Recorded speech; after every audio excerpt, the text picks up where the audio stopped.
తాకట్లో ఉన్న బంగారాన్ని విడిపించి ఆ రోజున మార్కెట్ ధర కట్టి మిగిలిన డబ్బును మీకు అందిస్తుంది కొమ్మూరి గోల్డ్.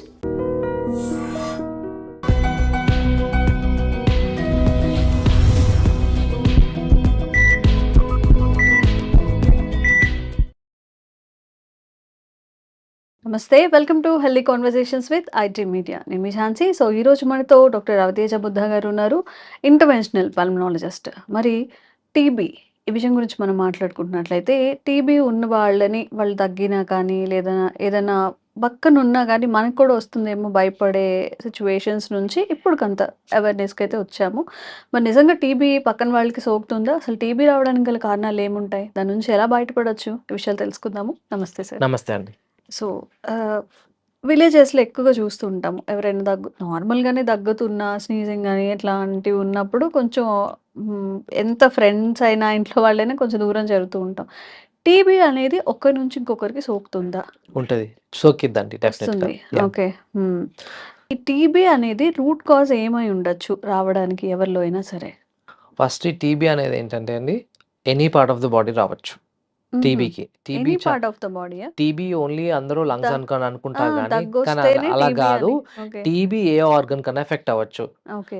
మోస్ట్ కామన్‌గా లంగ్స్, లేదంటే స్పైన్. మ్మ్. సో చాలా రకాలు. సో జెనెటల్ టీబీ అంటాము. కొంతమందికి ఫీమేల్స్‌లో యుటరైన్ టీబీస్, అవి కూడా సర్వైకల్ టీబీ కూడా చూసే ఛాన్సెస్ ఓహో! ఉంటాయి. So okay. టీబీ అనేది ఓన్లీ లంగ్స్ వల్లే కాదు. సో మ్మ్. చాలా మందికి వచ్చేది. సో మెయిన్లీ ఏంటంటే టీబీ బ్యాసిలై వల్ల వస్తది మ్మ్. మ్మ్. మోస్ట్‌లీ. సో సపోజ్ తీసుకుంటే సపోజ్ ఎవరికన్నా టీబీ ఉన్న పేషెంట్ మ్మ్.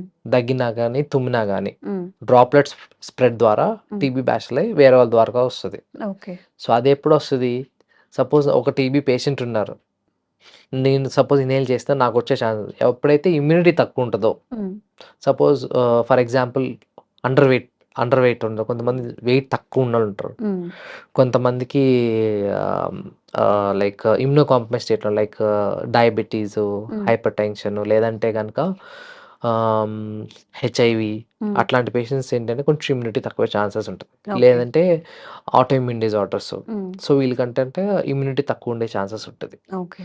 సో వీళ్ళకి వచ్చే ఛాన్సెస్ చాలా ఎక్కువ ఉంటదనమాట. మ్మ్. మ్మ్. సో ఎప్పుడైతే మనం అందరం టీబీకి డెఫినెట్‌గా ఎక్స్‌పోజ్ అయ్యి ఉంటాం. మ్మ్. సో అది మన బాడీలో ప్రెజెంట్ అయిద్ది. ఉంటుంది. అయ్యే ఉంటది. ఓకే. సో అది ఎప్పుడొస్తది? ఎప్పుడైతే మీ ఇమ్యూనిటీ తగ్గిద్దో, మ్మ్. కొన్నిసార్లు డ్రాప్లెట్ స్ప్రెడ్ ద్వారానే కాదు, మ్మ్. మీ బాడీలోని టీబీ ఇన్ఫెక్షన్ రీయాక్టివేట్ అయ్యే ఛాన్సెస్ ఉంటది. ఎప్పుడైతే ఇమ్యూనిటీ తగ్గిద్దో. అచ్చా. ఓకే. సో ఆ టీబీ అనేది ఏంటంటే మ్మ్. డ్రాప్లెట్ స్ప్రెడ్ ద్వారా మోస్ట్‌లీ వచ్చే ఛాన్సెస్ ఉంటది. మ్మ్. సో మోస్ట్ కామన్ మనం చూస్తా ఉందంటే కొన్ని చిన్న పిల్లలకి, లేదంటే వయసు పైబడిన సో పెద్దవాళ్ళకి కూడా మ్మ్. ఏంటంటే వాళ్ళకి ఇమ్యూనిటీ తక్కువ ఉండదు కాబట్టి వాళ్ళకొచ్చే ఛాన్సెస్ ఉంటది. మ్మ్. మ్మ్. సో ఈ డ్రాప్లెట్స్ స్ప్రెడ్ ద్వారా ఎలాగొస్తదంటే ఓన్లీ లంగ్స్ టీబీ ఉన్న వాళ్ళకి వస్తది. మ్మ్. Lung TB droplets. కానీ ఓకే. కొంతమందికి పాట్స్ పైన అయన్నీ ఉన్న వాళ్ళకి ఏంటంటే ఇందాక చెప్పినట్టు ఆటో ఇమ్యూన్ లైక్ ఎప్పుడైతే ఇమ్యూనిటీ తక్కువ ఉండదో మ్మ్. ఆ రీఇన్ఫెక్షన్ గానీ, ఆ టీబీ రీయాక్టివేట్ అయ్యే ఛాన్స్ ఉండదు. ఓకే. సో దానివల్ల టీబీ వచ్చే ఛాన్సెస్ ఉంటదనమాట. మ్మ్. మ్మ్. ఓకే. సో స్టార్టింగ్ స్టేజ్‌లోనే మనం దాన్ని రికగ్నైజ్ చేసినట్లయితే తొందరగా దాన్ని బయటపడే అవకాశం ఉంటుందా? ఉంటదండి మ్మ్. డెఫినెట్‌గా. సో కొంతమంది కాఫ్ వస్తది. ప్రొలాంగ్ కాఫ్ వస్తది. మ్మ్. సో చాలామంది ఇగ్నోర్ చేస్తారు. మ్మ్. సో సపోజ్ ఎవరికైతే మోర్ దాన్ 4 వీక్స్ గానీ, 6 వీక్స్ గానీ ప్రొలాంగ్ కాఫ్ ఉందంటే మ్మ్. ఒక పల్మనాలజిస్ట్ దగ్గరికొస్తే వాళ్ళు జస్ట్ ఒక ఎక్స్‌రే లేదంటే స్పుటమ్ శాంపిల్ తీస్తే మ్మ్. మీకు టీబీ ఉందో లేదో తెలిసిపోద్ది ఈజీగా. ఓకే. మ్మ్. సో లేదు ఇంకా తెలియదంటే ఒక సీటీ స్కాన్ చేసి బ్రాంకోస్కోపీ అంటాం అనమాట. మ్మ్. సపోజ్ స్పుటమ్ రాకపోతే బ్రాంకోస్కోపీ టెస్ట్ ఒకటుంటది. మ్మ్. ఆ బ్రాంకోస్కోపీ టెస్ట్‌లో ఏంటంటే లోపల లంగ్స్ లోపల నుంచి శాంపిల్ తీస్తే ఆ శాంపిల్ టెస్ట్‌కి పంపిస్తే మ్మ్. ఆహ్, టీబీ రూల్ అవుట్ అయ్యే ఛాన్సెస్ ఉంటాయన్నమాట. ఓకే. ఓకే. అండ్ చాలామంది అనుకునేది ఏంటంటే టీబీ కానీ ఇలాంటివి ఉన్నప్పుడు వాళ్ళని చాలా దూరం పెట్టాలి, లేదా జెనెటికల్‌గా వచ్చే ఛాన్సెస్ ఉన్నాయి కాబట్టి అవాయిడ్ చేస్తూ ఉంటారు. ఇది వాస్తవమేనా? డెఫినెట్‌గా అండి. మ్మ్. వాళ్ళు దూరంగానే పెట్టాలి. ఎందుకంటే మ్మ్. ఆ డ్రాప్లెట్ స్ప్రెడ్ ద్వారా మ్మ్. సపోజ్ మీకు కోవిడ్ ఎట్లాగొచ్చిందో డ్రాప్లెట్ స్ప్రెడ్ ద్వారా, మ్మ్. అట్లాగే డ్రాప్లెట్ స్ప్రెడ్ ద్వారా వచ్చే ఛాన్సెస్ టీబీ ఉంటాయి. అనేది ఎక్కువ ఉంటదనమాట. ఓకే. సో అది ఎప్పుడు మ్మ్. వరకు అంటే ఒక 3 వీక్స్ వరకు. మీరు ట్రీట్మెంట్ స్టార్ట్ చేసిన 3-4 వీక్స్ తర్వాత మ్మ్. సో వాళ్ళ వల్ల పెద్ద ఇబ్బంది ఏమి ఉండదు. ఓకే. సో ఎప్పుడైతే వాళ్ళు ట్రీట్మెంట్ స్టార్ట్ చేయలేదు, లేదంటే వాళ్ళు డయాగ్నోస్ చేయలేదో హ్మ్. అప్పటి వరకు అందరూ రిస్క్‌లో ఉండే ఛాన్సెస్ ఎక్కువ ఉంటదనమాట. ఉంటుంది. So okay. ఎప్పుడైతే వాళ్ళు టీబీ డిటెక్ట్ అయ్యి, టీబీ డయాగ్నోస్ అయ్యి హ్మ్. ట్రీట్మెంట్ స్టార్ట్ చేసిన తర్వాత ఒక 3-4 వీక్స్ వరకు హ్మ్. ఏదైతే స్ఫుటం ఉంటదో, హ్మ్. ఆ స్ఫుటంలో బ్యాక్టీరియా అనేది ఉంటదనమాట. హ్మ్. టీబీ బ్యాక్టీరియా అనేది ఉంటది. ఓకే. సో ఎప్పుడైతే మనకి ట్రీట్మెంట్ స్టార్ట్ చేసిన తర్వాత 1 మంత్ తర్వాత టీబీలో ఉన్న ఆ స్ఫుటంలో ఉన్న బ్యాక్టీరియా అనేది రాకుండా ఉంటదనమాట. అప్పుడు హ్మ్. వాళ్ళు ఇన్ఫెక్టివ్ స్టేజ్ నుంచి తక్కువుంటరు. ఓకే. ఓకే. ఇన్ఫెక్ట్ అవ్వకుండా ఉంటారు. ఉంటారు. ఓకే. సో, అసలు టీబీకి పర్మనెంట్‌గా క్యూర్ చేయడానికి మెడిసిన్ ఉందా? ఈ ట్రీట్మెంట్ అనేది ఎంత టైం తీసుకుంటుంది వాళ్ళకి పూర్తిగా తగ్గాలి అంటే? సో టీబీ అనేదండి depend upon organ to organ. Hmm. Suppose lung TB వచ్చింది. లంగ్ లోపల టీబీ హ్మ్. వచ్చిందనుకోండి.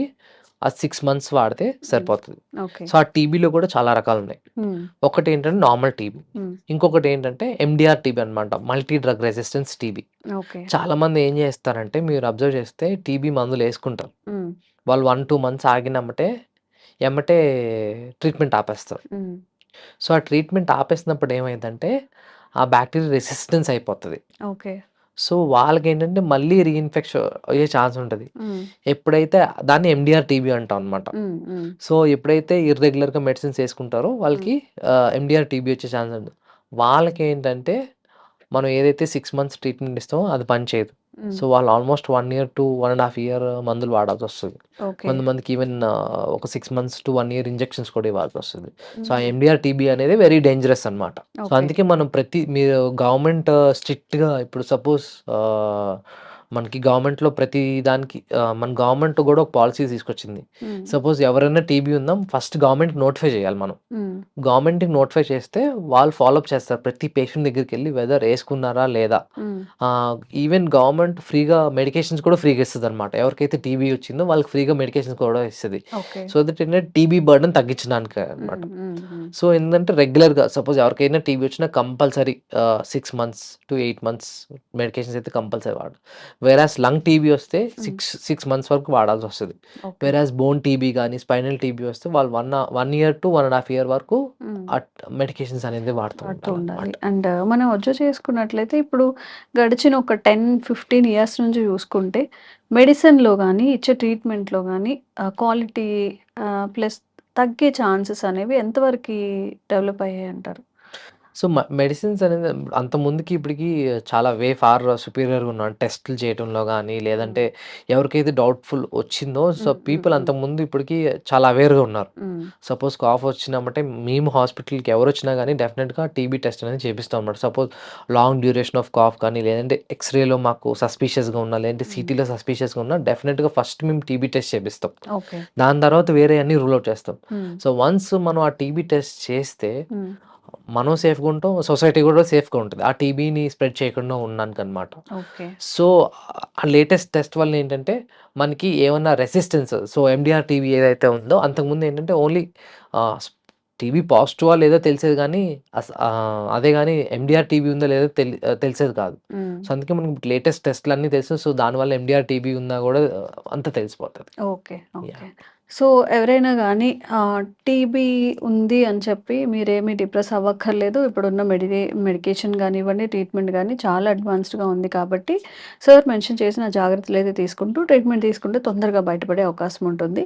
అండ్ ఇంకొన్ని ఇన్ఫర్మేటిక్ వీడియోస్ అందించే ప్రయత్నం రవితేజ సార్ త్రూ చేస్తూనే ఉంటాము. Thank you so much sir. Thank you.